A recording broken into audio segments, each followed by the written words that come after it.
आज आपके लिए भी परमेश्वर के दरवाजे खुले हैं।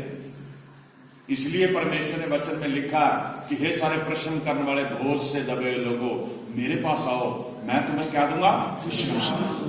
अगर आप विश्राम चाहते हैं, अगर आप शांति चाहते हैं, अगर अपने जीवन में खुशहाली चाहते हैं, तो यीशु मसीह की फैली बाहों में आ जाएं और प्रभु यीशु मसीह आपको शांति सुकून देगा। बोलो हालेलुया, हालेलुया, बोलो हालेलुया, हालेलुया। यूहन्ना रसूल के इंजील 3 अध्याय, यूहन्ना 3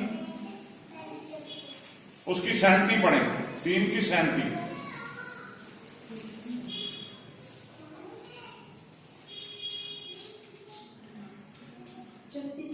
36 पढ़ो। जो पुत्र पर विश्वास करता है, जो पुत्र पर विश्वास करता है, अनंत जीवन उसका है। अब जिस परमेश्वर ने अपने पुत्र को इस जगत में भेजा, प्रभु यीशु मसीह कहते हैं जो पुत्र पर विश्वास करता है अनंत जीवन उसी का है। परंतु जो पुत्र को नहीं मानता, परंतु जो पुत्र को नहीं मानता वह जीवन को नहीं देखेगा। वह जीवन को नहीं देखेगा। बोलो हालेलुया, जीवन को नहीं देखेगा।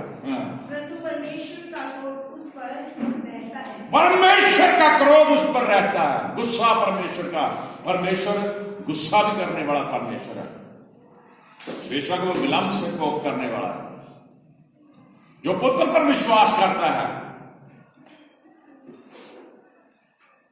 जो पुत्र पर विश्वास करता है अनंत जीवन उसका है।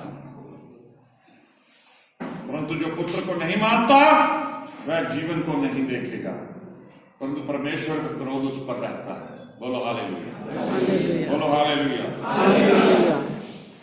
उस डाकू ने पुत्र को माना, उसने अनंत जीवन पा लिया। कहां चला गया?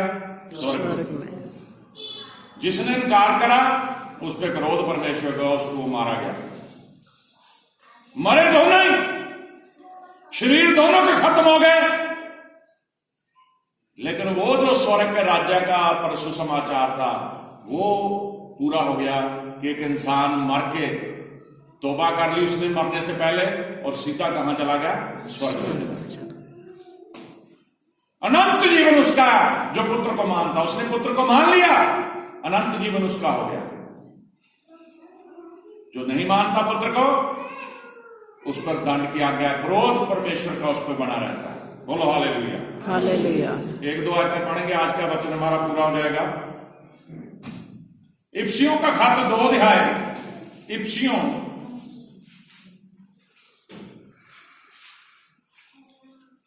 इफिसियों 2 उसकी 4 और 5 आयत पढ़ें। परमेश्वर ने जो दया का धनी है, हाँ, परंतु परमेश्वर ने जो दया का धनी है, अपने उस बड़े प्रेम के कारण, अपने उस बड़े प्रेम के कारण जिससे उसने हमसे प्रेम किया, जिससे उसने हमसे प्रेम किया। सभी से जो सुन रहे हैं, जो पढ़ रहे हैं, जब हम अपराधों के कारण मरे हुए थे, जब हम अपराधों के कारण मरे हुए थे, तो हमें मसीह के साथ जलाया। हमें मसीह के साथ जलाया। बोलो हालेलुया, हालेलुया। अनुग्रह से तुम्हारा उद्धार हुआ।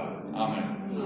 अपराधों के कारण हम मरे हुए थे, तो मसीह के साथ ही हमें जिंदा कर दिया। मरे हुओं को जीवित कर दिया। यीशु मसीह तो सचमुच जो मर गए थे, शरीर समेत उन्हें जिंदा कर दिया, उनको दोबारा जीवन मिल गया। लेकिन जो पाप कर करके, अपराध कर करके, गुनाह में जा जाके मर गए थे, यीशु मसीह ने सभी के गुनाह अपने ऊपर लिए। वो तीसरे दिन मुर्दों में से जिंदा हो गया, तो उसके जिंदा होने के साथ जो मर गए थे वो भी जिंदा हो गए। बोलो हालेलुया, हालेलुया। आज हम जिंदा हैं। हाथ खड़े करो अपने। आज हम जिंदा हैं। मैं बताता हूं कैसे। शरीर तो सभी के मिटने हैं, मेरा भी मिटेगा, सभी का जो इस धरती पे है उसने जाना ही है। लेकिन जिंदा कैसे है? हमारा यीशु मसीह जीवता है। वो जिस तरह डाकू को स्वर्ग में ले गया, उसका वायदा है, जो उसके साथ चलते हैं, जो उसके ईमान रखते हैं, जो उसके वचनों को मानते हैं, जो उसकी आज्ञाओं को पूरा करते हैं, जिन्होंने तौबा करी, जिन्होंने बपतिस्मा लिया, वो जीवित है परमेश्वर के साथ। बोलो हालेलुया। दुनियावी शरीर मिटेंगे जरूर, लेकिन रूहानी शरीर उनके जीवित है। बोलो हालेलुया। पहला तीमुथियुस 1 अध्याय, पहला तीमुथियुस 1 अध्याय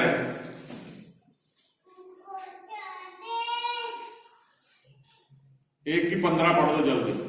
यह बात सच और हर प्रकार से मानने के योग्य है यह बात सच और हर प्रकार से मानने के योग्य है कि मसीह यीशु पापियों का उद्धार करने के लिए मसीह यीशु पापियों का उद्धार करने के लिए जगत में आया, जिसमें सबसे बड़ा मैं हूं। आमीन। मैंने शुरू में बताया था ना, पौलुस कहता है जिसमें सबसे बड़ा मैं हूं। यीशु मसीह पापियों के उद्धार के लिए इस जगत में आया, जिसमें कह रहा सबसे बड़ा पापी मैं हूं। वो क्यों कह रहा है ये बात पौलुस? क्योंकि वो प्रभु यीशु मसीह में आने से पहले मसीह के बच्चों को मारता था, सताता था, उन्हें जेलों में बंद करता था, कईयों को मार भी देता था। लेकिन जिस समय यीशु मसीह ने उसे पकड़ लिया, उस दिन से वो जानने लगा कि मैं तो पिछले टाइम में जब मेरा जन्म, जो पिछला मेरा जीवन था, वो तो पाप से भरा हुआ था। जब मेरा नया जन्म हो गया यीशु मसीह में आके, अब मैं उस बात को याद रखूं कि मैं पापी था, मेरे पापों को प्रभु ने अपने ऊपर ले लिया, मेरे कारण वो सलीब पे चढ़ा, मेरे कारण उसने दुख उठाए, मेरे कारण उसके हाथों पैरों में कील ठोके गए, मेरे कारण उसके सिर पे कांटों का ताज रखा गया, मेरे कारण उसकी पसली में नेजे मारे गए, मेरे कारण उसकी पीठ पे कोड़े मारे गए। वो उस मर्म को, उस दुखों को महसूस करता है पौलुस। हमें भी परमेश्वर की कुर्बानी को हमेशा याद रखना चाहिए, कितने दुख दे के उसने हमें सुखी किया। बोलो हालेलुया। हालेलुया। इसलिए पौलुस की तरह हम भी दुआ में रखें कि हम बहुत बड़े पापी हैं। लास्ट आयत पढ़ेंगे, 2 आयतें, इब्रानियों का खत 2 अध्याय, इब्रानियों 7।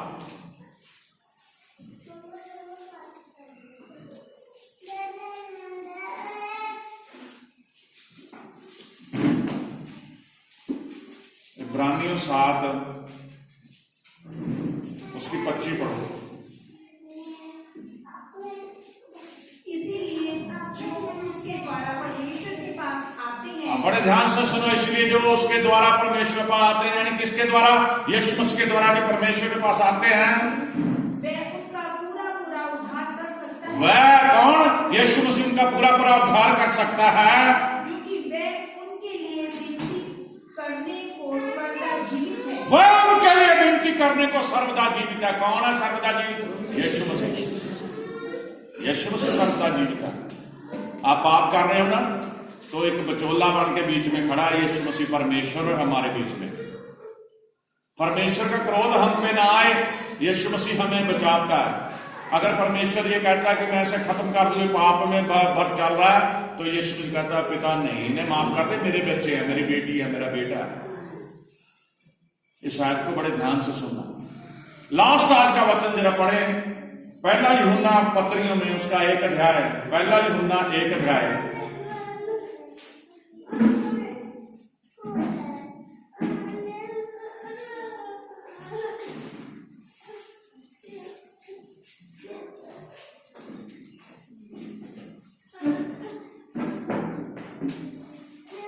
पहला यूहन्ना 1 अध्याय उसकी 9 आयत पढ़े।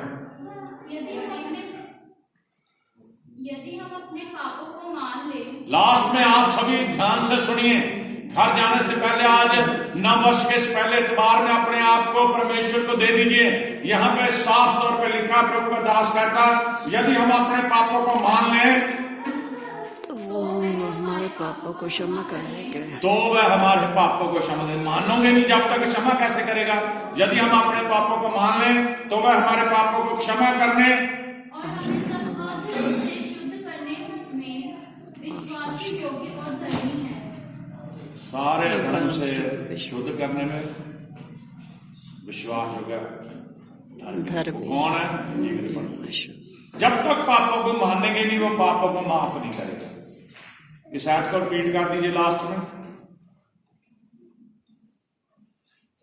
यदि हम अपने पापों को मान लें, यदि हम अपने पापों को मान लें तो वह हमारे पापों को क्षमा करने तो वह हमारे पापों को क्षमा करने और हमें सब धर्म से शुद्ध करने में, हमें सब धर्म से शुद्ध करने में विश्वास योग्य और और धर्मी है। Hallelujah, hallelujah, hallelujah. हालेलुया।